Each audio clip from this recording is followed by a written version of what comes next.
Assalamu alaikum wa rahmatullahi ta'ala wa barakatuhu. Jama'a barkanku da sake haduwa da mu a wannan channel mai albarka Tabariki Online TV. Channel ce da take kawo muku sirrika da magunguna domin neman addu'ar mutanen kirki. Bismillahirrahmanirrahim wa sallallahu ala nabiyil karim. A ƴan uwa, yau muna tafe da wani sirri na Yasin. Wannan sirri za mu muku bayaninsa na ɓangaren biyan buƙatu ne. A ga wanda yake da buƙata wadda ta daɗe ba ta biya ba, yana so Allah ya biya masa buƙatarsa, to insha Allah aka yi wannan aiki za a samu biyan buƙata. Yawwa, a duk irin buƙatar da ta kasance kake da ita, kamar wanda yake so ya samu kuɗaɗe haka, ko kuma wanda harkokin kasuwarsa suka tsaya yana neman buɗi, to kamar wanda yake neman sana'a shi ma zai iya yin wannan aiki. Haka wanda duk ya kasance yana so ya samu ɗaukaka a harkokinsa, to wannan aiki ma ya dace da shi insha Allah.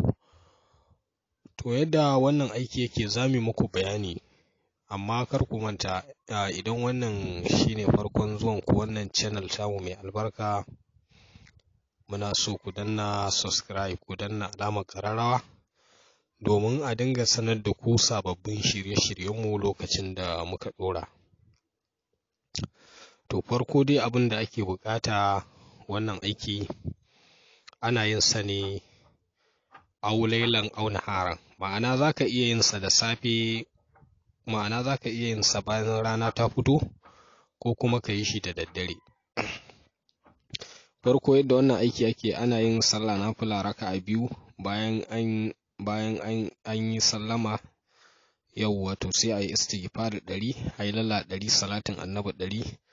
To sannan za ka zo ka ɗauki alkur'aninka, idan kuma ka iya da ka sai ka karanta. Yawwa, to ana so za ka karanta Yasin. Idan a kiraha za ka karanta Yasin ƙafa 7. Amma ana so duk ƙafa ɗaya, idan kai ƙafa ɗaya za ka tsaya ka yi addu'a.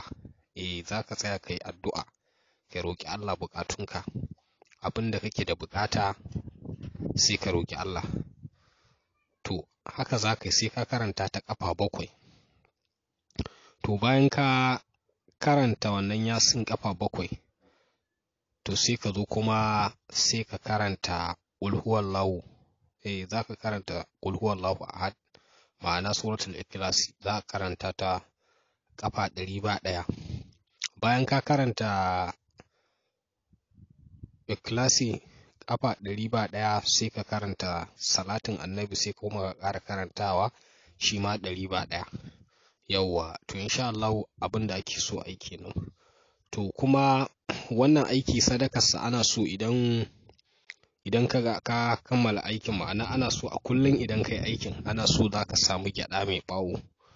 Za ka samu gyaɗa mai ɓawo. Idan ka same ta, za ka samu gyaɗa mai ɓawo, sai a soya ma ita. Idan an soya ta, aƙalla za ka iya samun kamar kwano guda. Idan an soya ta sai a samu yara a dinga rarraba musu, to har a kai tsawon kwana 3. To insha Allah idan kai kwana 3 kai wannan aiki, to in Allah yadda harkokinka za su buɗe, za ka samu alkhairai. Kowace iriyar buƙata ce insha Allah buƙata za ta biya da yadda Allah insha Allah, domin wannan sirri mujarrabi ne, an gwada an samu biyan buƙata. To amma kada ku manta, idan wannan shine farkon ziyartar ku wannan channel ɗin mai albarka, ku danna subscribe, ku danna alamar ƙararrawa domin sanar da ku sababbin shirye-shiryenmu da zarar mun ɗora. Game su neman tambaya ko ƙarin bayani akan iya mana magana a wajen comment. Insha Allah in mun duba mun gani za mu ba da amsa. Da wannan muke cewa assalamu alaikum wa rahmatullahi ta'ala wa barakatuh.